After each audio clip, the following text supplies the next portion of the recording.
एक पुराने गांव के उत्तरी छोर पर एक गरीब किसान रहता था, जिसकी एक छुग्गर झोपड़ी थी। उसका नाम नरेश था। माँ सही कहती थी, ईमानदारी और मेहनत से आदमी 2 रोटी सुख से खा सकता है। जहाँ नरेश माँ के संस्कारों के अनुसार चलता, वहीं दूसरी ओर उसका भाई पालचंद कुकर्मों से बाज नहीं आ रहा था। अरे दानी, दूध के व्यापार में तो बहुत ही आनंद आ रहा है। बहुत ही पैसा कमाया हम दोनों ने मिलकर। दूध में हम मिलावट कर रहे हैं और बहुत सारा पैसा छाप रहे हैं। ये तो बड़ी खुशी की बात है। ऐसा ही चलता रहा तो हम जल्द ही अमीर हो जाएंगे। तो हम बहुत जल्द करोड़पति बन जाएंगे। हमारी 7 पुश्तें मौज करके खाएंगे। एक दिन कमला नरेश से कहती है, बहुत गर्मियाँ पड़ रही हैं। मुझे तो ऐसे में लगता है कि हमारे खेत बंजर पड़ जाएंगे। इतने में नरेश के दिमाग में एक विचार आता है। मैं अपने पुराने खेत में जाके एक कुआं खोदूंगा और उसमें पानी निकलेगा तो मैं उससे अपने खेतों की सिंचाई करूंगा और हमें कोई दिक्कत नहीं होगी। हम अपने बच्चों का भरण पोषण अच्छे से कर पाएंगे। अकेले तो आपके लिए बहुत मुश्किल होगा।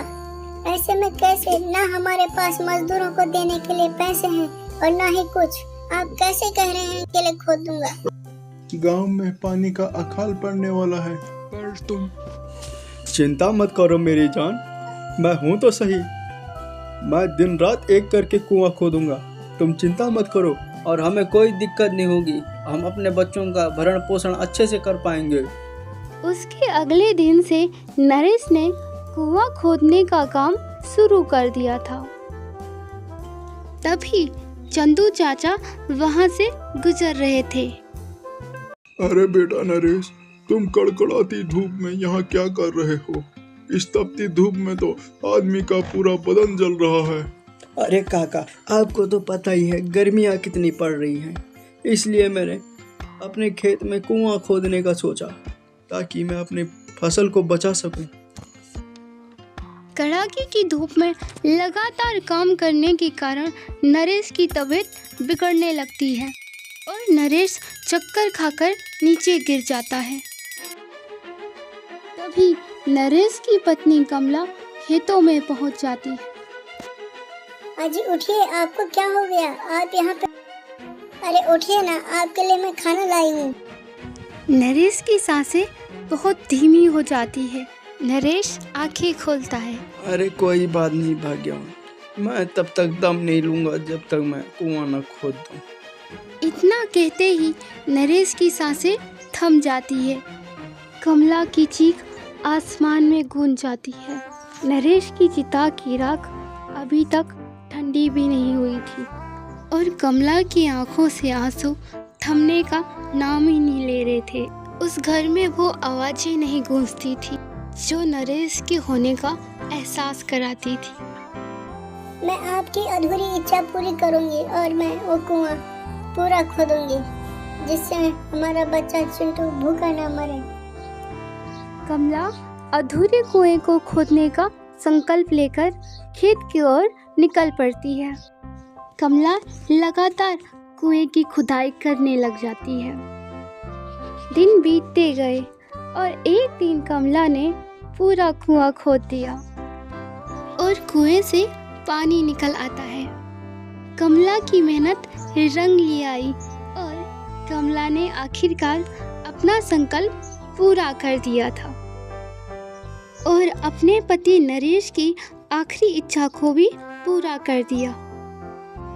यह सभी बात जब गांव वालों को पता चलता है तो गांव वाले हैरान रह जाते हैं। तभी यह बात पालचंद के कानों तक पहुंचती है। अरे सरकार, भाभी जी ने तो कुआं खोद दिया है। अच्छी बात तो ये है कि उस कुएं में पानी निकल गया। ये अच्छा अवसर है कुएं पे कब्जा करने का। और पालचंद के खुरापाती दिमाग में कुआं हड़पने का विचार आ जाता है।